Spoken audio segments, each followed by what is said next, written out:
The shuttle was falling. It was falling fast, and there was nothing anyone could do to stop it. Jake Miller held onto his seat with both hands. The metal around him was shaking so hard that his teeth were hitting each other. Red lights were flashing everywhere. Warning sounds were screaming from every speaker. The pilot was dead. The co-pilot was trying to control the ship, but it was not working. Beside Jake, Ambassador Emma Walsh was holding a black case close to her chest. Inside that case were the most important papers in human history. The first trade agreement between Earth and the Valorian Collective. 5 years of talking, arguing, and hoping had led to this moment. And now they were going to crash. Hold on.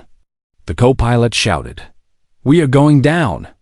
Jake looked out the small window. He could see the space station getting closer and closer. Station Prime 7. It was supposed to be their destination. They were supposed to land there safely, shake hands with the alien leaders, and make history. Instead, they were about to become a fireball. The shuttle hit the station's emergency landing bay like a rock thrown at glass.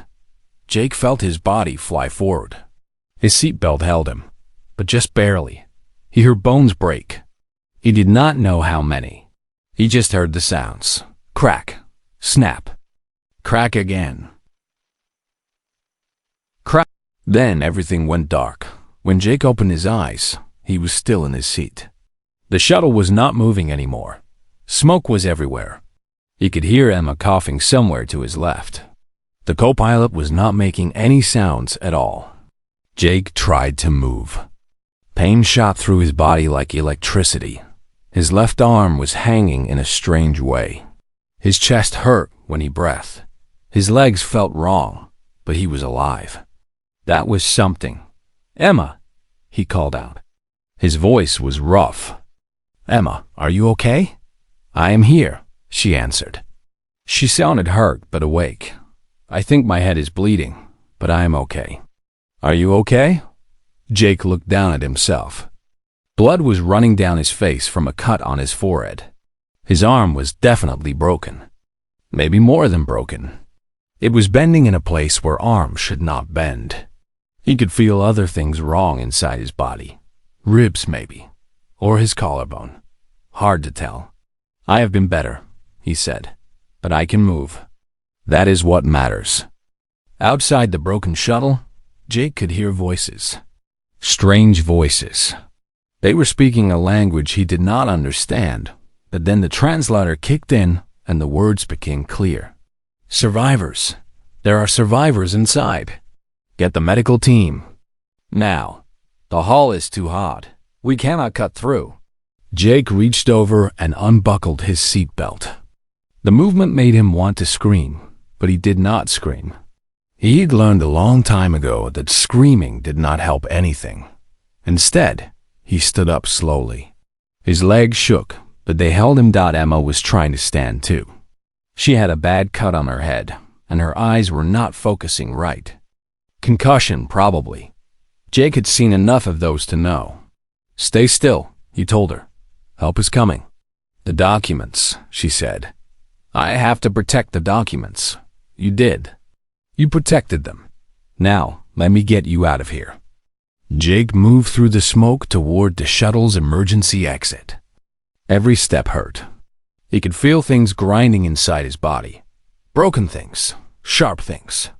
Things that should not be moving, but were moving anyway. He ignored all of it. He reached the exit door and pulled the emergency handle. The door fell off its hinges and crashed to the ground. Bright light flooded in, along with clean air. Jake took a deep breath and immediately regretted it. His ribs definitely did not like that. Standing outside were creatures Jake had only seen in pictures before. Valorians. They were tall and thin, with gray skin and 4 eyes. Their bodies looked fragile, like they were made of paper. They were wearing medical uniforms and carrying equipment Jake did not recognize. The first Valorian to reach him was holding some kind of scanner. The scanner made a loud beeping sound as it moved over Jake's body. The Valorian's 4 eyes went very wide. "Do not move." The alien shouted. You are severely injured. Your skeletal structure is catastrophically compromised. Jake wiped blood from his eye. Yeah, I figured. Listen, there is a woman inside. Ambassador Walsh. She needs help more than me. Head injury. Maybe a concussion. The Valorian was not listening. He was staring at his scanner like it was lying to him. This cannot be correct.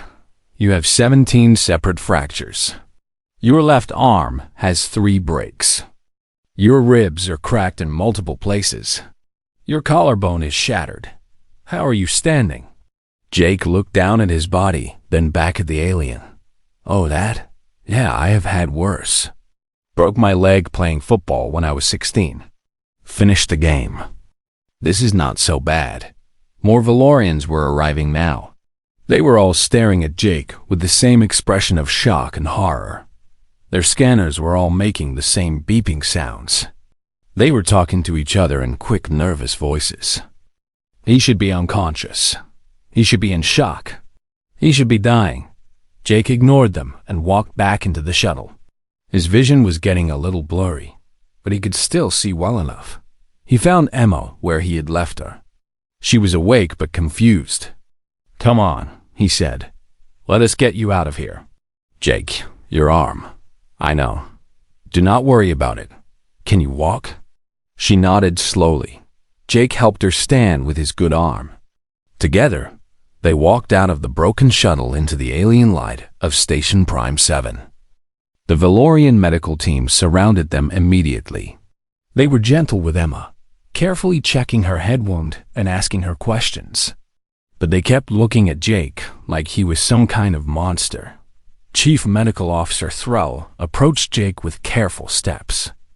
Human, he said slowly, you need immediate medical attention. Please sit down before you collapse. Jake shook his head. First tell me something. Is the ambassador going to be okay? Thrall blinked all 4 of his eyes. She will be fine. Her injuries are minor compared to yours. Good. Jake nodded. Then I will sit down now.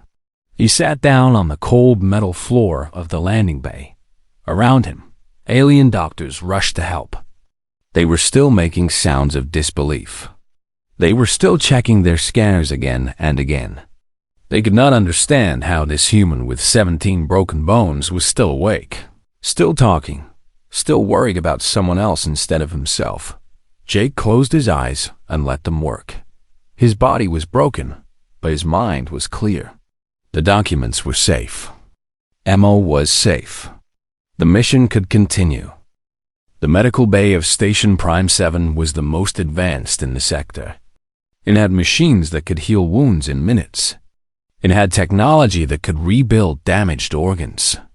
It had doctors who had studied medicine for hundreds of years. But none of them had ever seen anything like Jake Miller. Jake was sitting on an examination table in the center of the room. His shirt had been cut away so the doctors could see his injuries. His left arm was wrapped in a temporary cast. His chest was covered in purple bruises. There were cuts on his face and neck that had been cleaned, but not yet healed, and he was eating. Chief Medical Officer Thrall stood 3 feet away. Watching the human put food into his mouth like nothing was wrong. The scanner in his hand was still showing the same impossible readings. 17 fractures, internal bleeding, muscle damage, nerve damage. Any other species in the galaxy would be dead by now, or at the very least unconscious and screaming in pain. But this human was eating a ration bar and asking for more. I do not understand, Thrall said quietly to his colleague. Dr. Naira, how is this possible? Naira was the station's best xenobiologist. She had studied hundreds of different species from across the galaxy. She had written papers about alien biology that were famous in the scientific community. But right now, she looked as confused as a first-year student. I have been reading the files we have on humans, she said. Their home planet is classified as a Category 7 death world. High gravity, extreme temperatures, dangerous wildlife on every continent. It seems their species evolved to survive conditions that would kill most other life forms. That explains their physical toughness, Thrall said. But it does not explain how he can ignore this much pain. Look at him. He's not even sweating. Jake noticed them watching and waved with his good hand. Hey, docs. Any chance I could get some painkillers? Something strong would be nice. My arm is starting to really hurt now. Thrall walked over to him, still holding his scanner. You have not been given any pain medication yet. We were afraid it might interfere with our readings. So I have been sitting here with 17 broken bones and no painkillers? Jake nodded slowly. That explains a lot, actually. I was wondering why this hurt so much. The two Valorian doctors looked at each other. Then they looked back at Jake. Then they looked at each other again. Most species would be unconscious from this level of pain, Naira said carefully. Their bodies would shut down to protect their minds from the trauma. But you have been awake and talking for over an hour. Jake shrugged with his good shoulder. Humans are pretty tough, I guess. My dad used to say that pain is just information. It tells you something is wrong. It tells you something is wrong. But it does not control you. You control it. Your father sounds like a wise man, Thrall said. He was a construction worker. Broke his back when he was 40. Doctors said he would never walk again. He was running marathons by 50. Jake smiled at the memory. Humans do not give up easy. It is kind of our thing. The door to the medical bay opened and Ambassador Emma Walsh walked in. Her head was bandaged and she moved slowly, but she was on her feet and her eyes were clear. Behind her came Station Commander Vorel, a tall Valorian with silver markings on his gray skin. Lieutenant Miller, Emma said, coming to stand beside his bed. How are you feeling? I have been better. I have been worse too. Remember that time on Mars when the rover flipped over on me? Emma laughed softly. You had a broken leg and 3 cracked ribs. You walked 5 miles back to base. See? This is nothing compared to that. Commander Varl was looking at Jake with a strange expression. It was not horror like the doctors. It was something closer to respect. Maybe even fear. I have been reviewing the recordings from the crash, Vorel said. Your shuttle was hit by debris from an old satellite. The pilot and co-pilot both died on impact. By all our calculations, you should have died too. The forces involved were far beyond what any Valorian could survive. Humans are built different, Jake said simply. Our bones are denser. Our muscles are stronger. Our bodies can take a lot of damage and keep working. But the pain, Naira said. How do you function through the pain? Jake thought about it for a moment. How did he explain something that was so natural to him? Something that every human learned from childhood. When I was a kid, he said, I fell out of a tree. Broke my wrist. My mom took me to the hospital, and while we were waiting, she told me a story. She said that a long time ago, humans lived in caves. We did not have claws or fangs or thick skin. We were weak compared to the animals around us. But we had one thing they did not have. We had the ability to keep going when our bodies told us to stop. He paused and looked at his broken arm. A lion would stop when it was hurt. A bear would run away. But a human would keep fighting. Keep running. Keep surviving. Because our minds were stronger than our bodies. And that is still true today. Pain is real. But it does not control us. We control it. The medical bay was silent. Thrall and Naira were staring at Jake like he had just explained the secrets of the universe. Commander Vorel was nodding slowly, understanding something he had not understood before. Emma put her hand on Jake's good shoulder. This is why humans have come so far so fast, she said to the aliens. We have only been in space for 200 years. You have been here for thousands.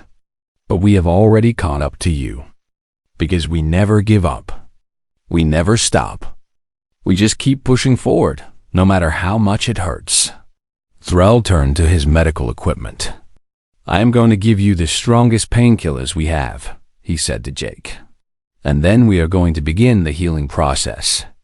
It will take several weeks for your bones to fully repair, but our technology can speed things up significantly. Thanks, Doc. Jake lay back on the examination table. Hey, one more question. Is the ambassador okay? I saw she was walking, but she had a pretty bad head injury. She is fine, Naira said. Her injuries were minor. A concussion and some bruising. Nothing serious. Jake smiled and closed his eyes. Good. That is good. She's the important one, you know. I am just a soldier. She's the one who's going to change history. Emma squeezed his shoulder. You changed history today too, Jake. You survived something that should have killed you. And you saved my life. Just doing my job, ma'am.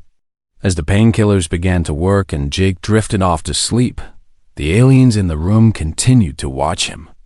This human. This impossible, unbreakable human. They had read about humans in their files. They had been told that humans were tough. But reading about something and seeing it with your own eyes were very different things. Thrall looked at his scanner one more time. 17 fractures. And the human had been awake and talking for over an hour. No pain medication. No complaints. Just calm acceptance and concern for others. What are they? He whispered to Naira. What kind of species can do this? Naira shook her head slowly. I do not know. But I think we have much to learn about our new friends from Earth. Commander Varl turned and walked toward the door. He had a report to write. The Valorian High Council needed to know about this. They needed to know what humans were truly capable of. Because if one human could survive this, what could an army of them do? 3 hours had passed since the crash. Jake was still in the medical bay, sleeping peacefully under the influence of Valorian painkillers. His broken bones were beginning to heal, helped by advanced alien technology that Earth scientists could only dream about. For the first time since the shuttle fell from the sky, things seemed calm. Then the alarm started. The sound was loud and sharp. Red lights flashed across the ceiling. Jake opened his eyes immediately. His soldier training kicked in before his mind was fully awake. Danger. There was danger. He needed to move. He sat up on the medical bed, ignoring the pain that shot through his body. The painkillers were good, but they could not block everything. Across the room, Thrall and Naira were running toward the door. What is happening? Jake called out. Thrall did not stop running, but he answered over his shoulder. Reactor emergency. Coolant leak in the lower decks. Stay here. Jake watched them go. Then he swung his legs off the bed and stood up. His body screamed at him to stop. His bones were still broken. His muscles were still damaged. But his mind was clear, and his mind was in control. He found his uniform jacket hanging on a hook near the door. It was torn and stained with blood, but it was better than nothing. He put it on with difficulty, using mostly his good arm. Then he walked out of the medical bay and into chaos. The corridors of Station Prime 7 were full of running Valorians. They all had the same look on their faces. Fear, panic, desperation. Jake grabbed one of them as they ran past. Where is the command center? The Valorian pointed down the hall. That way. But you should not be walking. You are injured. Jake was already moving.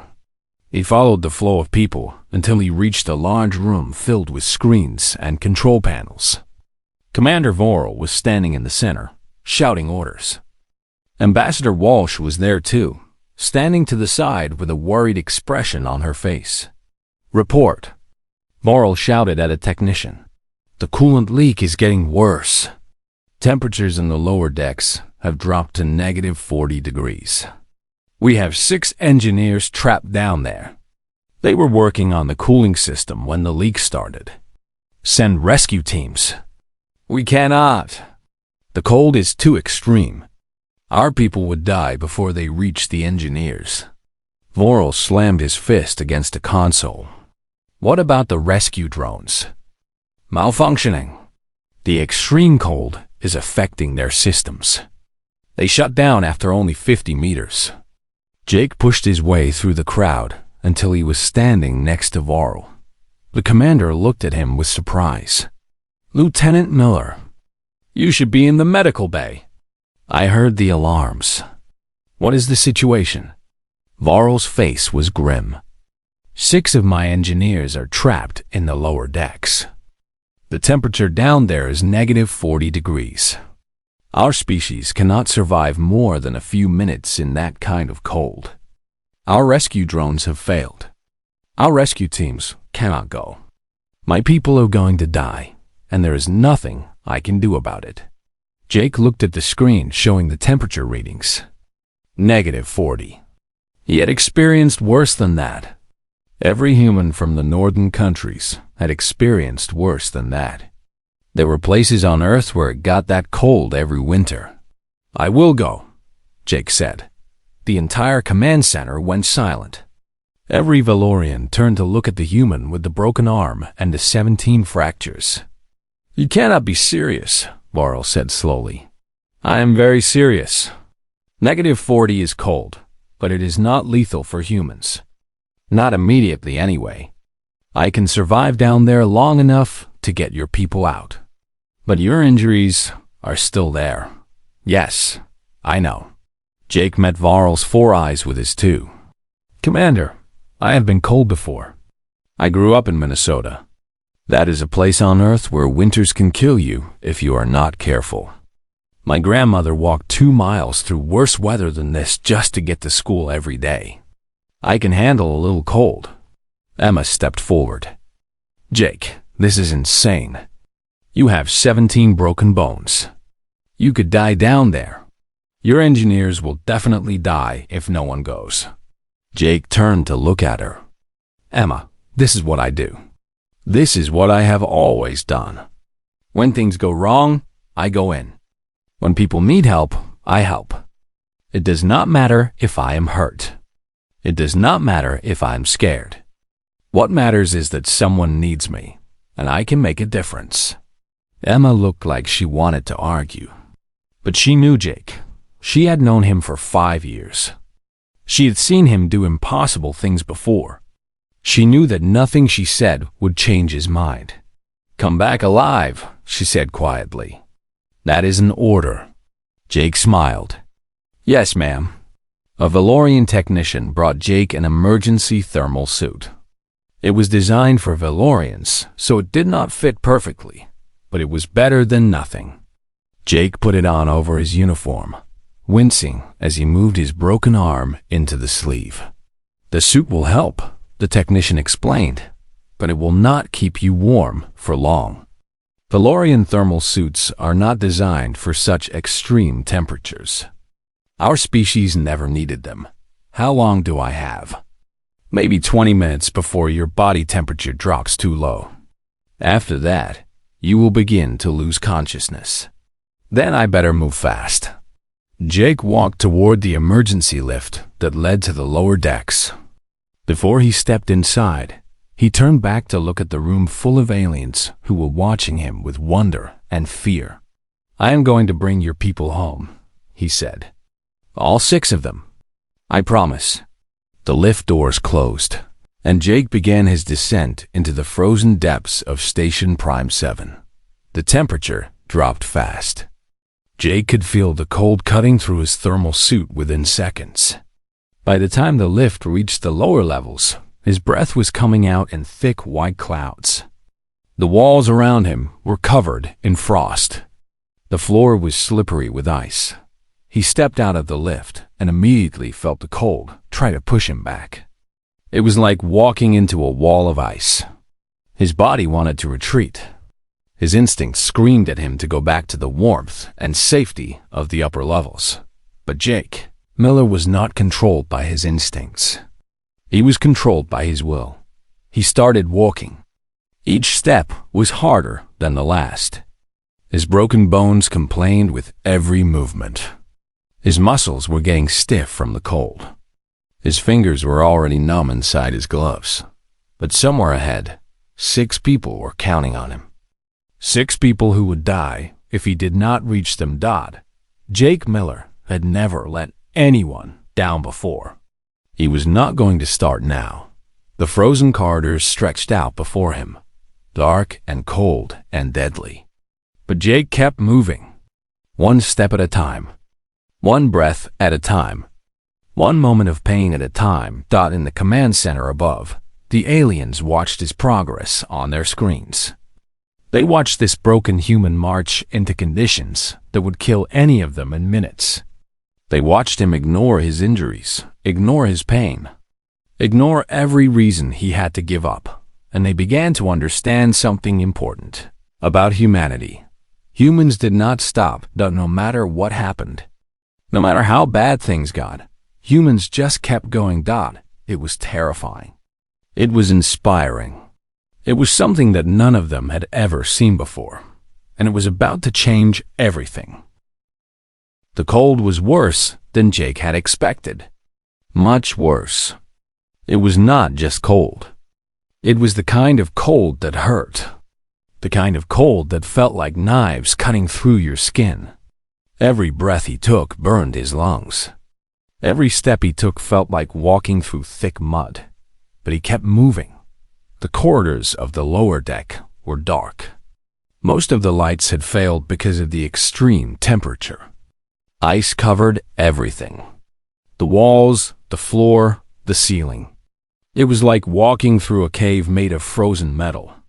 The only sounds were Jake's footsteps and the distant groaning of the station as it struggled against the cold. His thermal suit's display was showing warnings. Temperature too low. Energy reserves dropping. Core body temperature decreasing. Jake ignored all of them. Warnings were just information.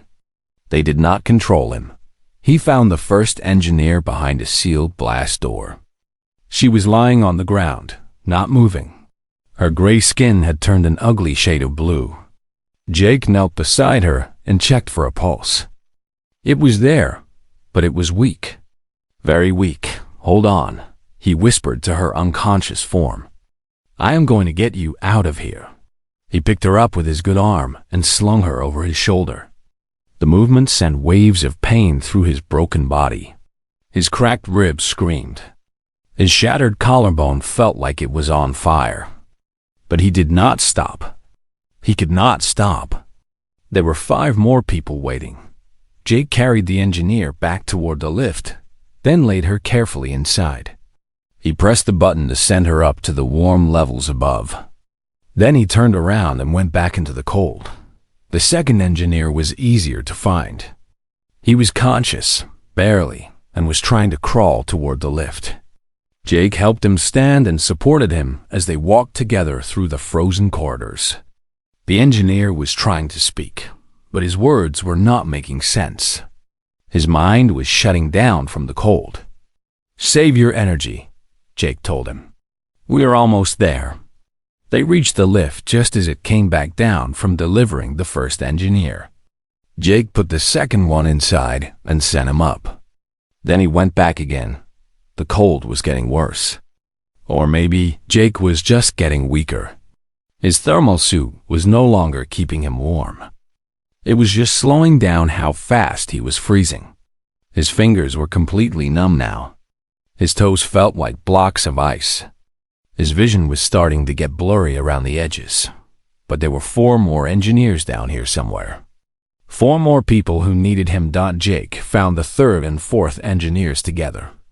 They were hiding in a maintenance room, huddled together for warmth. They were both unconscious, and their skin was the same deadly blue as the first engineer. Jake grabbed them both, one under each arm, and started dragging them toward the lift. The pain was incredible. His broken arm was screaming at him. His ribs felt like they were tearing through his lungs. His legs were shaking so hard that he could barely stand. But he kept moving. Step by step, inch by inch, the lift came down. Jake loaded the two engineers inside. He wanted to go with them. He wanted to escape the cold and find warmth. His body was begging him to give up. But there were still two more people down here. Jake turned away from the lift and went back into the darkness. The fifth engineer was harder to find. Jake had to search through 3 different corridors before he found her. She was inside a storage room, buried under a pile of emergency blankets. She had tried to keep herself warm. It had not worked well enough. Jake carried her to the lift and sent her up. Then he stood there for a moment, trying to gather his strength. His thermal suit's display was flashing red now. Critical temperature warning. System failure imminent. Core body temperature dangerously low. One more. There was one more engineer down here. Jake had promised to bring all 6 of them home. He was not going to break that promise. He moved deeper into the lower decks.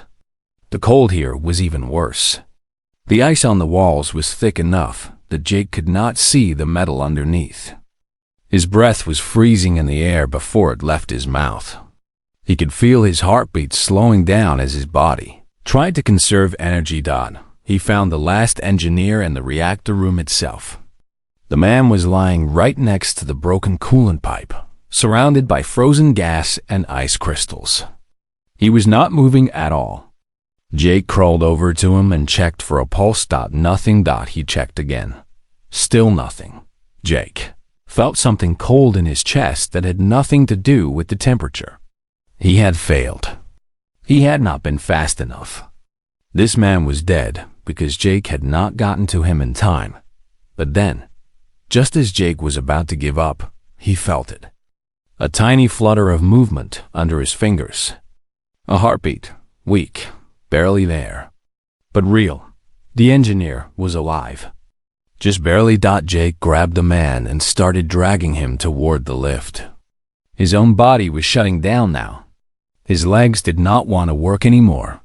His arms were so weak that he could barely hold onto the engineer. His vision was getting darker and darker. But he kept moving. The lift seemed impossibly far away. Every step took forever. Jake fell twice and had to force himself to get back up. His mind was starting to wander. He thought about his family back on Earth, his mother and father, his younger sister. He wondered if he would ever see them again. But then he thought about the 6 engineers. He thought about their families. He thought about the people who were waiting for them to come home. And he kept moving. Finally, somehow, he reached the lift. Jake did not remember how he got there. He just suddenly realized that he was inside the small metal box, holding on to the unconscious engineer. He pressed the button to go up. The doors closed. The lift began to rise. Jake collapsed onto the floor. He could not feel his body anymore. Everything was numb. Everything was cold. Everything was fading away. The lift doors opened onto warmth and light and shouting voices. Jake saw shapes moving around him. Valorians. They were pulling the engineer away from him. They were wrapping him in heated blankets. They were shouting things he could not understand. Someone was crying. Someone was cheering. Someone was calling his name. Jake. Jake, can you hear me? It was Emma. She was kneeling beside him, her face wet with tears. Behind her, Jake could see Thrall and Naira rushing toward him with medical equipment. Did I get them all? Jake whispered. His voice sounded strange. Far away, the engineers. Did I get them all? Emma nodded, tears streaming down her face. You got them all, Jake. All 6 of them. They are alive because of you. Jake smiled. Or he tried to smile. He was not sure if his face was working properly anymore. Good, he said. That is good. Then everything went dark. When Jake opened his eyes again, he was back in the medical bay. Warm blankets were piled on top of him. Machines were beeping all around him. Thrall was standing next to his bed, looking at a scanner with an expression of complete disbelief. How many broken bones now? Jake asked. His voice was rough and weak. Thrall shook his head slowly. 23. You added 6 more during the rescue. That is not too bad. Not too bad? Thrall's 4 eyes were wide. You were in temperatures that would kill any Valorian in minutes. You were down there for almost 30 minutes. Your body temperature dropped to levels that should have caused organ failure. And you say it is not too bad. Jake tried to shrug, but his body would not cooperate. I have had worse. Thrall put down his scanner. For a long moment, he just stood there, looking at the human in front of him. This impossible, unbreakable human who had just done something that no Valorian could ever do. What are you? Thrall whispered. What kind of species are you? Jake closed his eyes. He was tired. More tired than he had ever been in his life. Just human, he said quietly. Just human. 6 weeks passed slowly on Station Prime 7. The coolant leak was fixed. The damaged sections of the lower decks were repaired. Life returned to normal for the thousands of Valorians who lived and worked on the station. But nothing was really the same. Everything had changed because of one human. Jake Miller spent most of those 6 weeks in the medical bay. His bones were healing, helped by Valorian technology that was far more advanced than anything on Earth. The doctors told him he would make a full recovery. His arm would work again. His ribs would stop hurting. His body would go back to normal. But the memories would stay forever. Every day, visitors came to see him. Engineers he had saved came to thank him. Station officers came to shake his hand. Scientists came to ask him questions about human biology. Children came just to look at the strange creature who had walked through frozen darkness and lived. Jake was uncomfortable with all the attention. He did not feel like a hero. He had just done what needed to be done. Any human would have done the same thing. At least, that is what he believed. Ambassador Emma Walsh visited him every day. She would sit by his bed and tell him about the progress of the trade negotiations. The Valorian High Council had agreed to all of Earth's requests. They had even offered additional benefits that were not in the original agreement. It seemed that saving 6 Valorian lives had earned humanity a lot of goodwill. You changed everything, Emma told him one afternoon. Before the crash, the Valorians were willing to trade with us. They saw us as useful partners. But now? Now, they see us as something more. They respect us. They admire us. Some of them are even afraid of us. Afraid? Jake frowned. Why would they be afraid? Because you showed them what humans can do. You survived a crash that should have killed you. You walked through conditions that would destroy any Valorian. You saved 6 lives while your own body was falling apart. They have never seen anything like it. And they are wondering what else humans can do. Jake thought about that for a while. He had never considered himself scary. He was just a soldier. Just a normal guy from Minnesota who had joined the military and ended up in space. But he understood what Emma was saying. To the Valorians, humans were something new. Something unexpected. Something that did not follow the rules that every other species followed. The day finally came when Jake was well enough to leave the medical bay.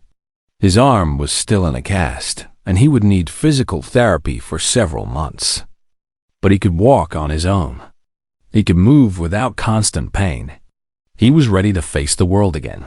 What he was not ready for was what happened when he stepped out of the medical bay. The corridor outside was full of Valorians. Hundreds of them. They lined both walls, standing in perfect silence, watching him with their 4 eyes. Jake stopped walking, confused. He looked at Emma, who was standing beside him with a small smile on her face. "What is this?" he asked. "They wanted to thank you," she said. "All of them. The whole station." As Jake stood there, not knowing what to do, the Valorians began to move. One by one, They pressed their hands against their chests and bowed their heads. It was a gesture Jake had seen before. It was the highest sign of respect in Valorian culture. It was usually only given to great heroes and leaders, and they were giving it to him. Jake felt something tighten in his chest. Not pain this time. Something else. Something he did not have a word for. He walked slowly through the corridor, past hundreds of bowing aliens, not knowing what to say or do. He just kept walking, one foot in front of the other, until he reached the end. Commander Varl was waiting for him there. The station commander looked different somehow. Less formal. More friendly.